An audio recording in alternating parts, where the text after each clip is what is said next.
போய் எரிச்சுக்கலாம்லம்மா. அட அது ஒண்ணும் இல்ல நிம்மி, மழை வர மாதிரி இருக்குல்லடா, அதனாலதான் விறகெல்லாம் எடுத்துட்டு போய் நம்ம மூடி வச்சுக்கிட்டோம்னா நம்மளுக்கு மழை காலத்துல தேவைப்படும் போதெல்லாம் எடுத்து எரிச்சுக்கலாம் பாரு, அதனாலதான்மா. அம்மா இந்த விறகு எடுத்து கையெல்லாம் வலிக்குதுமா, வலி தெரியாம இருக்கிறதுக்கு ஏதாவது பாட்டு பாடிக்கிட்டே வாயம்மா. அதுக்கு என்ன பிங்கு, பாடிட்டா போச்சு.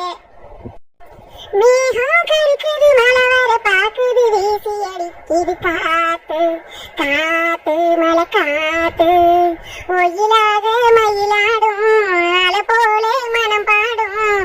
மேகம் கருக்குது மழை வர பாக்குது வீசி அடிக்குது காத்து காத்து மழை காத்து. அம்மா இந்த சில்லுன்னு இருக்கிற கிளைமேட்டுக்கு அதுக்கும் நல்ல சூடா பஜ்ஜி போட்டு தேங்காய் சட்னியை தொட்டுக்கிட்டு சாப்பிட்டா எப்படி இருக்கும்? அம்மா வீட்டுக்கு போனோன்னு செஞ்சு தெரியுமா? சரி நிம்மி, அன்னைக்கு உங்க அப்பா கூட ஏதாச்சும் பலகாரம் சுட்டு கொடுக்க கூடாதான்னு கூட கேட்டாங்க. சரி நிம்மி, நம்ம வீட்டுக்கு போனோம்னா வாழை மரத்துல 2 வாழைக்காயை பிடிங்கி சீச்சு உனக்கு நல்ல பஜ்ஜி சுட்டு தரேன், சரியா? அம்மா நாங்க கேட்டது மாதிரியே செய்ய ஆரம்பிச்சிட்டீங்களாமா வாழைக்காய் பஜ்ஜி? சூப்பர்மா சூப்பர்மா. ஆமா நிம்மி, இந்த பச்சி போட்டு எடுக்க போறேன். இன்னும் தேங்காய் சட்னி மட்டும் வைக்கல, தேங்காய் சட்னி தொட்டுக்கிட்டு சாப்பிட்டா நல்லா இருக்கும் சொன்னீல. நீ வனசாத்த மகளோட போய் கொஞ்ச நேரம் ஒரு வீட்டுல விளையாண்டுக்கிட்டு நான் அதுக்குள்ள செஞ்சு முடிச்சுட்டு உனக்கு சத்தம் போடுறேன், நீ ஓடியாந்துரு, சரியா? சரிம்மா, நானும் அக்காவும் போய் வனசாத்த வீட்டுல போய் விளையாடுறோம்மா. என்னம்மா இன்னைக்கு ஏதோ பலகாரம் போட்டுக்கிட்டு இருக்கிறாப்ல இருக்கு, ஒரே வாசனை கமகமான மணக்குது. ஆமா மாமா, இந்த நிம்மியும் பிங்கு குட்டியும் மேகம் சில்லுன்னு இருக்கு, என்ன மட்டும் செஞ்சு கொடுத்தா தேவையில்லைன்னு சொன்னாலுங்க. அதோடதான் வாழை மரத்துல 2 வாழைக்காயை பிடிங்கி பச்சி போட்டுக்கிட்டு இருக்கேன். அது சரி அது சரி, நான் பிள்ளைய கேட்டா உடனே செஞ்சு கொடுக்கணும்தா. பிள்ளைய கண்டிதான் நம்ம உழைக்கிறோம், வேற எதுக்கு உழைக்கிறோம்? சரி சரி, சுடு சுடு. இந்தாங்க மாமா, வாழைக்காய் பச்சியோட தேங்காய் சட்னியும் வச்சிருக்கேன். சூடோட சாப்பிடுங்க, அப்பதான் நல்லா தெரியும், ஆறி போனா நல்லா தெரியாது. அடடே அன்னைக்கு பச்சி ரொம்ப அருமையா இருக்குமா, நல்லா மொறுமொறுன்னு இருக்கு. எங்க அம்மாவுக்கான அம்மா வந்தா அவங்களும் 2 சூட்டோட சாப்பிடுவாங்கல்ல, அம்மாவை போய் கூட்டிட்டு வாயேன். ஆமா, அவங்க அம்மாவை கூட்டிட்டு வந்து தான் கொடுக்கணுமாக்கா. இனி யாரும் அந்த எண்ணெய் சட்டி வாசனைக்கு கிளவி மோப்பம் முடிச்சு குடுகுடுன்னு ஓடியாந்துட மாட்டா. ஏங்க மாமா இங்க வருங்க, பச்சி வடைக்கு அத்தையே வந்துட்டாங்க. ஏண்டா சுப்பிரமணி, அவ என்ன பேசுற நீ கேட்டுக்கிட்டு இருக்க? என்னடா ஏண்டா நம்ம குடும்பம் என்ன வக்கத்த வய குடும்பமாடா? இந்த பச்சிக்கு நான் தொண்ணாந்து போய் வாரம் சொல்றாளடா அவ. ஐயோ அம்மா, ஏன் வந்த வரத்துல இப்படி சொல்றீங்க? அன்னைக்கு என்ன அப்படியே சொல்லுச்சு? நான் சொன்னேன் சூடா இருக்கையில பச்சை அம்மா 2 சாப்பிடுவாங்களே, போய் அம்மா கூட்டிட்டு வாயண்டி நான் தான் சொல்லிட்டு இருந்தேன். அந்த நேரத்துக்கு நீங்க வரவும் நீங்க வந்துட்டீங்கன்னு அன்னைக்கு சொன்னா, வேற ஒண்ணும் சொல்லலம்மா. ஆத்தாடி, என் பிள்ளைய இப்படி செக்கு பொடி போட்டு மயக்கி வச்சிருக்காளே இந்த குண்டச்சி. அப்ப இங்க பாருங்க, இப்ப நான் என்ன சொல்லிட்டேன்னு என்ன குண்டச்சி போட்டுக்கிட்டு இருக்கியா? உங்க மகளெல்லாம் ரொம்ப சிறிதா இருக்காளா, என்னைய குண்டச்சி போடுறீல என்ன? இந்த அன்னைக்கு என்னைய பத்தி பேசுனா என்னைய பத்தி மட்டும் பேசு. என் மகளும் ஒரு காட்டுல இருக்கிறவளை பத்தி நீ எதுக்கு பேசுற? அவளை பத்தி பேசுறதுக்கு உனக்கு என்ன உரிமை இருக்குன்னு கேக்குறேன்.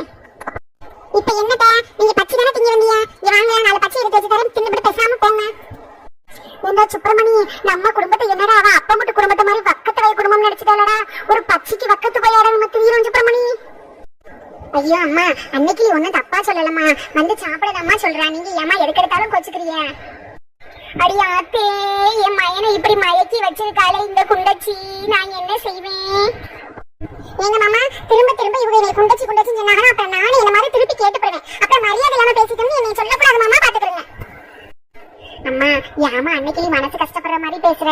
அவ யாருமா, ஓ மருமக தானம்மா, இப்படி எல்லாம் பேசினா நல்லாவாமா இருக்கு? அட ஆத்தே, என் புள்ள எப்ப இப்படி பொண்டாட்டி தாசனானு தெரியலையத்தா. இப்படி பொண்டாட்டி பேசுறதுக்கெல்லாம் மண்டையாட்டிக்கிட்டு பெத்த தாயவை எழுத்து பேசுறானே, இப்படி சொக்கு பொடி போட்டு வச்சுட்டாளே இவ. ஏன் மாமனுக்கு நான் ஒன்னும் சொக்கு பொடி போடணும்னு அவசியம் இல்லத்த, சும்மா தேவையில்லாம பேசிக்கிட்டு இருக்காதிய. ஏண்டி நீ சொக்கு பொடி போடாமலாடி, நீ சொல்றதுக்கு அப்புறம் மண்டையாட்டிக்கிட்டு பேசிக்கிட்டு இருக்கேன் என் மையன். ஏன் மாமா, உங்க அம்மா என்னென்னமோ பேசிக்கிட்டு இருக்காங்க, அதை பூராத்தையும் கேட்டுக்கிட்டு குத்துக்கல்லாட்டமா நிக்கிறீங்களே மாமா. இப்படி நடிச்சு நடிச்சு நடிச்சு நீலி கண்ணீர் வடிச்சு வடிச்சு தானடி என் பிள்ளைய முந்தானையில முடிஞ்சு வச்சிருக்க. இன்னமும் என்னடி நீலி கண்ணீர் வடிக்க பாக்குற? இங்க பாருங்க, நீங்க சொல்றது மாதிரி நீலி கண்ணீர் வடிச்சுட்டேன், என் மாமனுக்கு என்னை பத்தி தெரிஞ்சுக்கணும்னு அவசியம் இல்ல. இந்த அன்னைக்கு யாரு எப்பேற்பட்டவனு என் மாமனுக்கு தெரியும், நீங்க ஒண்ணு யாருக்கும் சொல்லி புரிய வைக்கணும்னு அவசியம் கிடையாது, பாத்துக்கல. ஏண்டா சுப்பிரமணி, இவன் இம்புட்டு பேச்சு பேசுறதுக்காக உன்னை 10 மாசம் சுமந்து பெத்து வளர்த்து ஆளாக்குனேன்.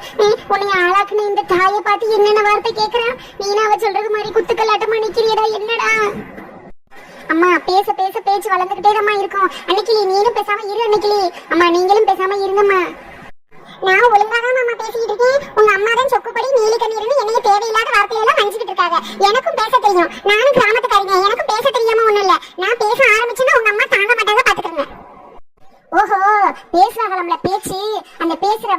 வச்சு நெருஞ்சி முள்ளாலேயே தச்சு பரவடி தச்சு. ஆமா ஆமா, இவங்களுக்கு தான் கிழிக்க தெரியும் தைக்க தெரியும் பாரு. இந்த அலங்காநல்லூர் ஒரு அன்னைக்கு நினைச்சேன்னா எப்பேற்பட்ட வாயாடியும் இழுத்து போட்டு குத்தி போடுவேன் குத்தி. ஏண்டா சுப்பிரமணி, அவ இழுத்து போட்டு குத்துவோம் சொல்லுவா, நீ பாத்துக்கிட்டு பேசாம இருப்பியாடா? ஏங்க மாமா, அவங்க பேசுறதெல்லாம் நீங்க கேட்டுக்கிட்டு தானே இருந்தீங்க. அப்புறம் என்ன உங்ககிட்ட வந்து அவங்க நீலி கண்ணீர் வலிக்கிறாங்க? இப்ப தெரியுதா மாமா உங்களுக்கு யார்கிட்ட நீலி கண்ணீர் வலிக்கிறான்னு? நான் பெத்த மையனே சுப்பிரமணி, இருக்குதாண்டா அன்னைக்கே சொன்னேன், என் அண்ணன் மக அருக்காணிய கட்டிக்கிறா, அவ நான் சொல்ற சொல்லுக்கெல்லாம் கட்டுப்படுவான், அடங்காத அலங்காநல்லூர் அன்னைக்கிளிய கட்டாததான்னு அன்னைக்கே சொன்னேன். இப்ப அவ அடங்காம தெரியுது, உன் கண்ணுக்கு தெரியுதா இல்லையா? ஏன் மாமா, உங்க அம்மா தான் அன்னைக்கே சொல்லிருக்கால உங்க அண்ணன் மக திருக்காணிய கட்டிக்கிற சொல்லி. அன்னைக்கே அந்த திருக்காணிய கட்டியிருந்தீங்கன்னா இன்னைக்கு உங்க அம்மாட்ட வந்து நான் தப்பிச்சிருப்பேன்ல மாமா. ஐயா அன்னைக்கிளி, என் மாமா மக பேரு திருக்காணி இல்ல அருக்காணி. இப்ப உங்களுக்கு அருக்காணிய திருக்காணின்னு சொன்னது இப்ப பட்டுக்கிட்டு போயிருச்சாக்க. என்னென்ன நடந்துகிட்டு இருக்கு அதெல்லாம் கேட்காம அருக்காணி மக திருக்காணியா திருக்காணி மக அருக்காணியா? ஐயோ, பேச வேற பக்கம் திரும்புற மாதிரி இருக்கு. இந்த எல்லா பேச்சுக்கும் காரணம் இந்த பச்சியை. இந்த பச்சியை போடலைன்னா கண்டவங்களுக்கு எல்லாம் பேச்சு வாங்கணும்னு அவசியமே இல்ல. உன்னைய போட்டு திங்கணும்னு இந்த கண்ணாடி கறிட்ட நான் திட்டு வாங்கிட்டு உட்கார்ந்துகிட்டு இருக்கேன். ஏண்டி கரண்டியவும் என்ன சத்தியம் விட்டாடி எரியற? இருடி, உன்னைய வெள்ளக்கமாத்த எடுத்துட்டு வந்து உன்னை 4 சாத்து சாத்துனா தாண்டி நீ சரிப்பட்டு வருவ. இருடி, இந்த வச்சுக்கிறேன் உன்னைய. அடியே அலங்காநல்லூர் அன்னைக்கிளி, இன்னைக்கு இருக்குடி குண்டச்சி உனக்கு. ஓஹோ, வேளாண் காரிக்கு விளக்கமா எடுக்க தெரியல, அலங்காநல்லூர் அன்னைக்கிளிக்கு அருவமா எடுக்க தெரியாமலா இருப்பேன். ஐயோ அன்னைக்கிளி அம்மா, இப்படி 2 பேரும் மாறி மாறி சண்டை போட்டுக்கிட்டு இருந்தீங்கன்னா இது குடும்பமா இருக்குமா என்ன? அடே சுப்பிரமணி, நம்ம வம்சம் புளியவே முறத்தால கொண்டு அடிச்சு விரட்டின வம்சமடா.